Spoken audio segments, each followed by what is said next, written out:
नमस्कार दोस्तों। एक दोहा हम सबने सुना है।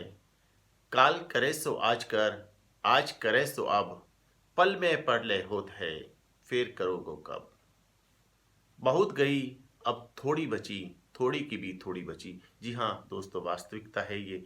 इस वक्त कोरोना काल के अंदर ये हम सब ने देख लिया कि वक्त किसके पास कितना है नहीं कह सकते। इस कोरोना काल के अंदर व्यक्ति, जो बीमार व्यक्ति है, एक तो वो दर्द से पीड़ित है, दूसरा बहस से पीड़ित है, तीसरा साधनों के अभाव से पीड़ित है, और चौथा गलत इंफॉर्मेशन के प्रभाव से पीड़ित है। दोस्तों, इस कोरोना काल के अंदर दो तरह के व्यक्ति देखे गए हैं, जो कुछ करना चाहते हैं और जो कुछ करना ही नहीं चाहते। जो करना नहीं चाहते उनकी हम बात नहीं करते, जो करना चाहते हैं उसमें भी दो तरह के व्यक्ति हैं। जो निस्वार्थ सेवा करना चाहते हैं और एक जो स्वार्थ के साथ सेवा करना चाहते हैं। जो स्वार्थ के साथ सेवा करना चाहते हैं उन्होंने अति मचाई हुई है, उनकी भी हम बात नहीं करते। जो निस्वार्थ सेवा करना चाहते हैं उसमें भी दो तरह के लोग हैं।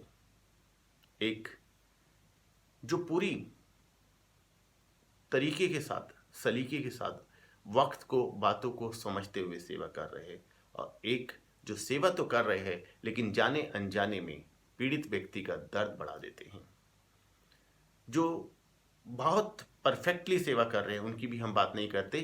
जो थोड़ा सा कहीं चूक कर रहे हैं, सेवा करना चाहते हैं, कर्म करना चाहते हैं लेकिन अनजाने में वो कर्म बन जाता है, उसके विषय में बात करते हैं। दोस्तों, हमारे पास बहुत सी इंफॉर्मेशन आती है। आज पीड़ित व्यक्ति, बीमार व्यक्ति साधनों के अभाव से ज़्यादा पीड़ित है।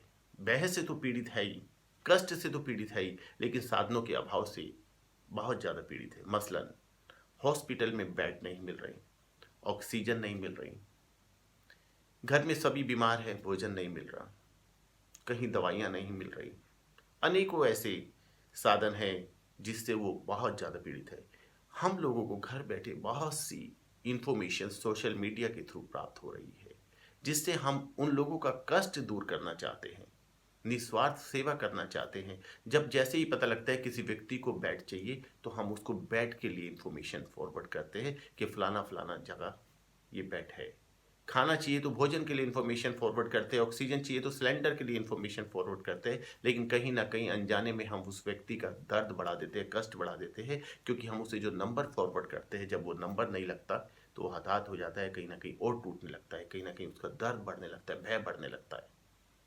तो दोस्तों, यहाँ पर हमें निस्वार्थ सेवा कर कर अगर अपने कर्म को सही गति देनी है तो हमें वास्तव में कर्म करना होगा। कर्म ये करना होगा कि हमें सबसे पहले उन नंबर्स को खुद चेक करना होगा कि ये नंबर काम कर रहे हैं कि नहीं कर रहे। किसी भी व्यक्ति की कोई रिक्वायरमेंट हमारे सामने आती है, मान लीजिए किसी को ऑक्सीजन के सिलेंडर चाहिए, तो हम ये समझ लेंगे उसे नहीं, वो ऑक्सीजन का सिलेंडर हमें ही उसे अरेंज कर कर देना है।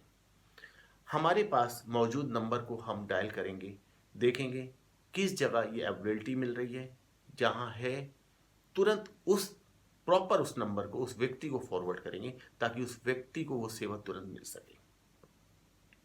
जो व्यक्ति बीमार नहीं है, स्वस्थ है, घर में है, उसके पास समय की कमी नहीं है, उसके पास डर और भय नहीं है, उसके पास चिंता नहीं है,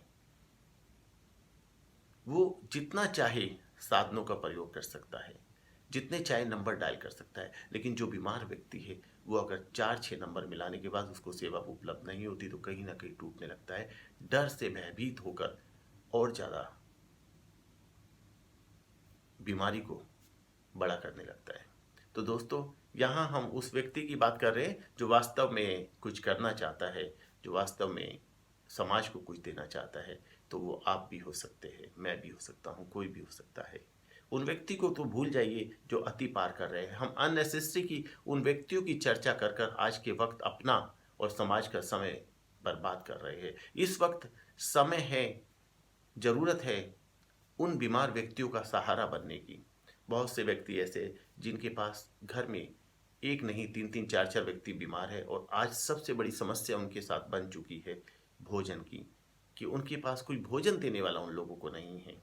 तो ऐसे वक्त में बहुत सी निस्वार्थ सेवाएं सामने आ रही है, जो निस्वार्थ बिना किसी पैसे के ये सेवा घर घर तक जाकर उपलब्ध करा रही है।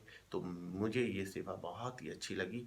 मैं बहुत से इन सेवाओं का इस्तेमाल कर चुका हूँ। अगर किसी भी व्यक्ति को इस सेवा की ज़रूरत हो तो बेशक मुझे कॉल कर सकता है या मुझे मैसेज कर सकता है कि मैं इस तरह की सेवा कि मेरे पास जो भी जेन्युइन नंबर है मैं वो आप लोगों को प्रोवाइड करा सकूं। क्योंकि जो जेन्युइन नंबर होते हैं वही देने में हमारा सेवा पूरी होती है। अदरवाइज तो हम कहीं ना कहीं अनजाने में बीमार व्यक्ति का दर्द बढ़ा देते हैं।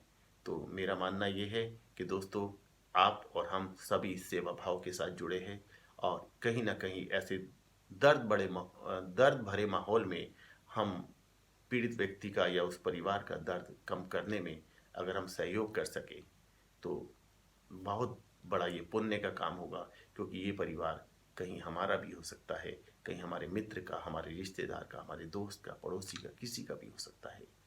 तो ये इस वक्त ये परिवार, ये पूरा देश एक परिवार है। इसे अपना परिवार समझकर हम निस्वार्थ सेवा करेंगे तो ये बीमारी से हम जल्द जीत लेंगे। और लोगों की कहीं ना कहीं जब हौसले मजबूत होते हैं तो बीमारी जल्दी हारने लगती है। नमस्कार। ओम शांति।